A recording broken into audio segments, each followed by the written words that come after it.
이 새벽에 주 앞에 나오신 분들을 진심으로 환영합니다. 찬송가 251장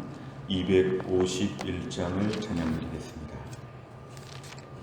찬송가 251장입니다.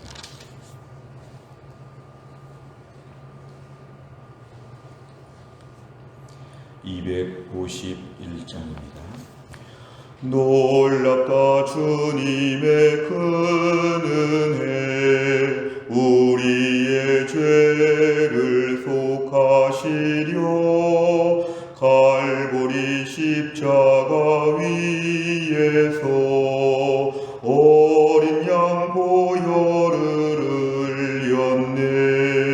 주의 은혜 우리의 죄를 다 씻었네. 주의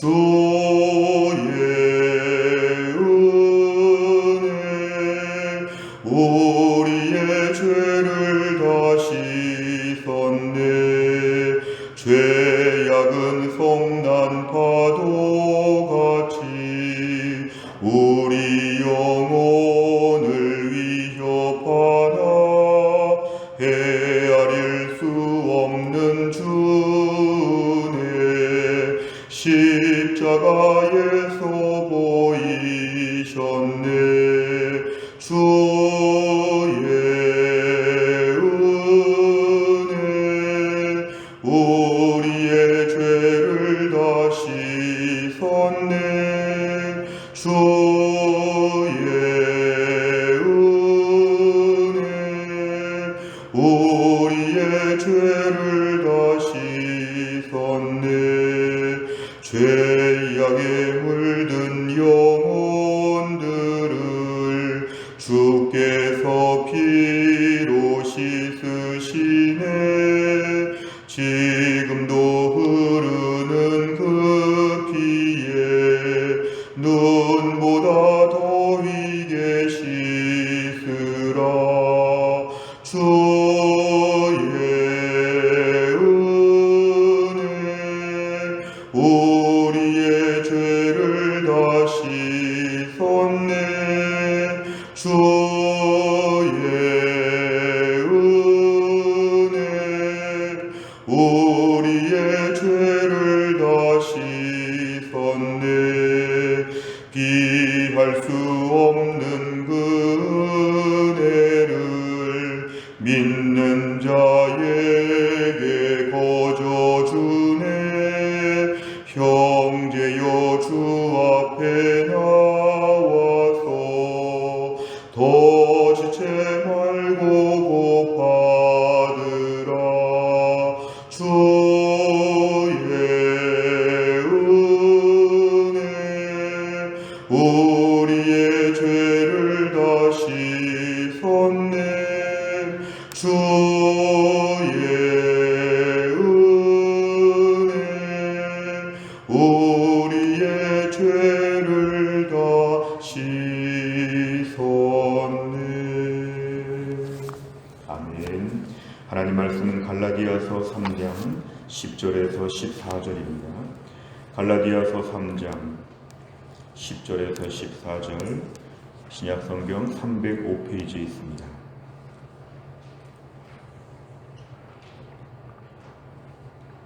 갈라디아서 3장 10절부터 14절까지의 말씀, 갈라디아 3장 10절부터 14절까지의 말씀을 저와 한 절씩 교독하겠습니다. 무릇 율법 행위에 속한 자들은 저주 아래 있나니 기록된 바 누구든지 율법책에 기록된 대로 모든 일을 항상 행하지 아니하는 자는 저주 아래에 있는 자라 하였음이라. 또 하나님 앞에서 아무도 율법으로 말미암아 의롭게 되지 못할 것이 분명하니 이는 의인은 믿음으로 살리라 하였음이라. 율법은 믿음에서 난 것이 아니니 율법을 행하는 자는 그 가운데서 살리라 하였느니라. 그리스도께서 우리를 위하여 저주를 받은 바 되사 율법의 저주에서 우리를 속량하셨으니 기록된 바 나무에 달린 자마다 저주 아래에 있는 자라 하였음이라. 같이 읽습니다. 이는 그리스도 예수 안에서 아브라함의 복이 이방인에게 미치게 하고 또 우리로 하여금 믿음으로 말미암아 성령의 약속을 받게 하려 함이라. 아멘. 오늘 말씀은 율법과 복음에 대한 이야기를 계속 이어가고 있습니다. 10절에 보니까 율법 행위에 속한 자들은 결국 율법에 의지하고 율법으로 의로워지려고 하고 예수님의 십자가의 피가 부족한 것처럼 율법적인 행위를 매우 강력하게 붙잡는 자들은 저주 아래 있다 그랬습니다. 이 저주라고 하는 것은 앞으로 이로 말미암아 어려움을 겪게 되는 것인데요. 10절 중간에 보니까 율법책에 기록된 대로 모든 일을 항상 다 지켜야지만 저주를 피할 수 있는 게 율법이라는 것입니다.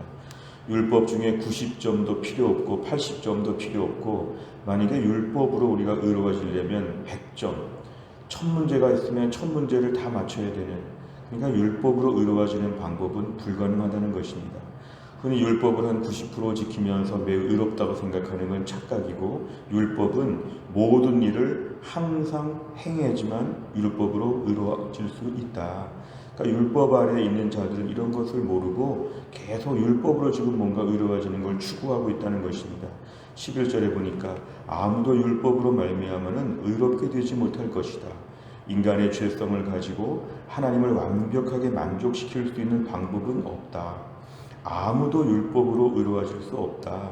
이게 성경에 분명히 우리에게 말씀해 주시는 것입니다. 그래서 의인은 율법이 아니라 믿음으로 말미암아 산다. 하나님 앞에 의로워지는 방법은 믿음을 가진 자를 의롭게 봐주시는 것이 유일한 방법이지, 한번 율법을 지키는 쪽으로 의로워지는 것은 사람으로서는 불가능한 것이다. 마치 무슨 이렇게 덫에 걸려있는 것처럼 이건 도저히 불가능한 것이다. 12절, 율법은 믿음에서 난 것이 아니라 율법을 행하는 자는 그 가운데 살리라. 만약에 율법을 지키려고 하면 율법을 다 지켜서 의로워지는 방법으로 해봐라는 것인데, 율법으로는 그런 것이 불가능한 것입니다. 결국 13절에 보니까 그리스도께서 우리를 위하여 저주를 받은 바 되사, 우리가 율법을 지키지 못하고 우리가 부족한 것에 대한 모든 죄의 대가를 예수님이 다 십자가에서 받으셨는데요. 그래서 율법의 저주에서 우리를 속량, 노예를 해방시켜 준 것처럼 우리를 풀어놔 주셨습니다. 율법을 지키지 못하는, 율법 안에서 완전히 죄인인 우리를 향해서 예수님이 대신 십자가에서의 모든 저주를 받으시고 벌을 받으셔서 우리를 살려내셨다는 것, 이것이 우리에게 유일한 것이기 때문에 그것을 믿으면 우리는 의로워진다는 것입니다. 그래서 13절의 내용에 대해서 우리가 철저하게 믿는 것이 의로워지는 방법이라. 14절에 보니까 그리스도 예수 안에서 예수님을 통해서 결국 아브라함의 복이 현실화된다는 것입니다. 이 아브라함의 복은 다른 말로 하면 구원을 받게 된다. 그렇게 죄가 많은데도 불구하고 하나님께서 믿음으로 말미암아 의롭다 해주시는 것이기 때문에 이방인들도 오늘 의로워질 수 있는 방법이 생기게 되었다. 성령의 약속을 받는다는 것은 바로 성령을 통해서 우리가 예수님을 시인하고 성령이 내주하시고 역사하셔서 인도해 주셔서 그 성령의 모든 복을 누리게 되었다는 것인데요. 결국에는 우리가 이 땅에서 율법은 지키기 어렵고 불가능하고 특별히 의로워지는 방법으로는 모두가 다 낙제할 수밖에 없는데, 예수님이 십자가에서 나를 위해 죽으신 것을 믿는 자들만이 아브라함의 복, 구원을 받게 되어 있다. 이것이 오늘 본문의 내용입니다. 내용 간차를 보시면, 첫째, 바울은 율법 행위만 신봉하는 자들의 상태를 어떻게 설명합니까? 율법적으로 행위로 의로워질 수 있다거나 그거로 십자가를 보충할 수 있을 것 같은 생각을 하는 자들은 다 저주 아래 있다 그랬습니다. 왜냐하면 어차피 100점은 맞지 못하기 때문에 율법은 우리에게 반드시 응당한 벌을 이야기하니까 오늘 벌을 받게 되어 있다. 율법을 의지하면 다 망한다는 것입니다. 율법으로 의로워질 수 없는 사람들이 율법을 가지고 자꾸만 얘기하면 이건 저주를 갖다 주는 것이지 구원을 갖다 주는 것이 아니다. 오늘 본문의 이 저주와 아브라함의 복은 서로 대조가 되고 있는 문구입니다. 두 번째를 보면 예수님께서는 율법의 저주에서 벗어나도록 어떤 길을 우리에게 제시하십니까? 13절과 14절에 보면은 예수님께서 십자가에서 죽으사 우리가 받을 저주를 다 받으셨는데요. 다른 번역에 의하면 우리의 저주를 걷어가셨다. 다 가져가셨다는 것입니다. 우리가 마땅히 저주를 받아야 되는데 우리가 받을 저주를 예수님이 다 걷어가셨다. 그래서 14절에 보면은 그 믿음으로 말미암아, 예수님을 믿음으로 말미암아 아브라함의 복이 우리에게 임하게 하셨다. 결국 율법의 저주에서 벗어나는 길은 예수님을 통해서 우리가 의로워지는 것밖에 없다. 율법은 우리에게 구원을 갖다 주지 못하고 우리에게 저주를 갖다 주는 것이다. 수많은 벌칙들, 수많은 징벌적인 조항들을 가지고 우리는 의로워질 수가 없다는 것을 강조하면서 유일한 길, 예수 믿고 구원받아 의로워지는 것, 이거 한 가지만을 우리에게 제시하고 있습니다. 세 번째를 보면 예수님께서 십자가에서 저주를 받으신 궁극적인 이유는 바로 무엇입니까? 그것은 오늘 13절에 나와 있는데요. 그래서 우리를 속량하셨다. 오늘 본문에 감춰져 있는 이 속량이라는 말이 참 중요합니다. 노예들이 지금 다 묶여 있는데요. 노예를 풀어준 것입니다. 죄와 사망의 권세 밑에서 쩔쩔매고 붙잡히고 매일 비틀비틀거리고 거기에 취한 것처럼 거기에 두려움과 공포에 휩싸여 있는 우리를 노예처럼 풀어주셨다는 것입니다. 그래서 우리가 오늘 예수님이 십자가에서 저주를 받으신 것은 우리를 속량하시기 위해서, 그래서 우리에게 구원의 축복, 14절에 아브라함의 복이 우리에게 임할 수 있도록 아브라함의 복, 구원받는 것, 믿음으로 의로워지는 것, 이것을 우리에게 주신다는 것입니다. 그러니까 예수님의 십자가 사역이 왜 중요한가 하면 우리를 속량하셨다는 것과 우리를 의롭다고 만들어주시는 새 길을 예수님이 열어주신 것입니다. 우리가 오늘날 의롭게 되는 것, 사실 우리는 원래부터 악하고 평생 아무리 책을 많이 보고 아무리 훈련을 많이 받아도 우리는 악할 수밖에 없습니다. 심지어 예수님을 믿어도 현상적으로 볼 때 우리는 죄성을 여전히 보여주고 있고 평생 죽을 때까지 완벽한 모습을 보이지 못하는데, 우리가 기억해야 될 것은 예수님의 십자가로 말미암아 의롭게 되었다는 것을 우리가 평생 기억해야 됩니다. 예수님의 십자가가 아니었으면 율법밖에 없는데 율법으로는 도저히 우리가 구원받을 수가 없다. 율법으로는 마지막까지도 우리는 항상 점수를 낮게 받거나 죄인으로서 정죄를 받을 수밖에 없는데, 예수님의 십자가의 죽으심을 통하여 우리가 받을 모든 벌을 예수님이 받으시고 우리 예수님으로 말미암아 풀려나게 되었다. 속량되었다. 그러니까 우리가 오늘도 이 분명한 복음에 대한 진리를 붙잡아야 됩니다. 주를 위해서 믿음으로 순종하고 봉사하고 섬기는 것 다 중요하지만 그것이 구원에 조금이라도 우리가 보태거나 값을 지불한 것이 아니라 우린 다 은혜로 구원받은 것이고, 믿음으로 살지만 평생 겸손해야 되는 이유는 아주 구원받은 것이 감지덕지한 것이죠. 어떻게 구원받았나에 대해서 우리는 묵상해야 됩니다. 신앙생활 오래 하면서 목회자가 되고 장로님이 되고 권사님이 되고 신앙생활 오래 하면서 우리에게 자꾸만 퇴색될 수 있는 것은 죄인으로서 속량받은 것을 잊어버리기가 쉽습니다. 하나님께 나올 때 은혜 받은 것, 죄인이 의인된 것에 대한 감격이 우리에게 너무너무 중요합니다. 이런 것을 잊어버리게 될 때 우리 신앙은 능력을 잃어버리게 되고 우리 신앙은 너무 옅어지게 됩니다. 오늘도 주님, 예수님이 나를 대신하여 십자가에서 저주를 받으시고 우리를 궁극적으로 구원해 주신 것에 대하여 감격하며 기뻐할 수 있는 믿음을 우리에게 허락하여 주옵소서.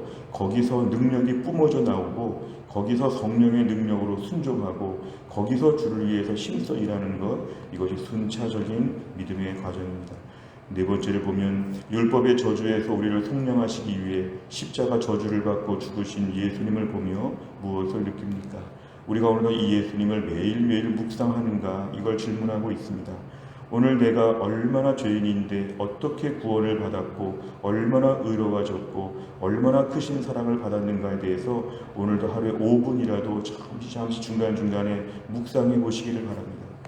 현실적으로 힘들고 어려운 일이 많고 매일매일 지금 내가 직접적으로 관여하는 일들이 많아도 십자가의 은혜를 하루에 5분이라도 잠시 묵상해보고 기도하고 글을 쓰고 여기에 대해서 우리가 집중적으로 하나님께 나아가게 될 때 예수님의 십자가를 오늘도 우리가 체험할 수 있습니다. 십자가는 과거의 한 번의 사건이었지만 십자가의 은혜는 오늘도 현재형입니다. 오늘도 십자가 붙잡고 살게 하여 주시고 어려운 일이 많고 힘든 일이 많아도 십자가의 은혜를 깊이 묵상하면 능력 주시고 기쁨 주시고 소망 주실 것을 우리는 믿어야 됩니다. 우리가 코로나 시기를 살면서 어려운 현실을 살면서 오늘도 십자가의 은혜가 내 마음에 가득하여서 모든 슬픔과 고난을 이겨낼 수 있도록 우리를 붙잡아 주옵소서. 오늘 기도 제목입니다. 다섯 번째를 보면 십자가 은혜를 받았음에도 아직 내 모습 중 자기 의가 충만한 것은 무엇입니까? 십자가 저주를 받고 죽으신 예수님의 은혜를 다시 만나기 위해 무엇을 결단해야 합니까?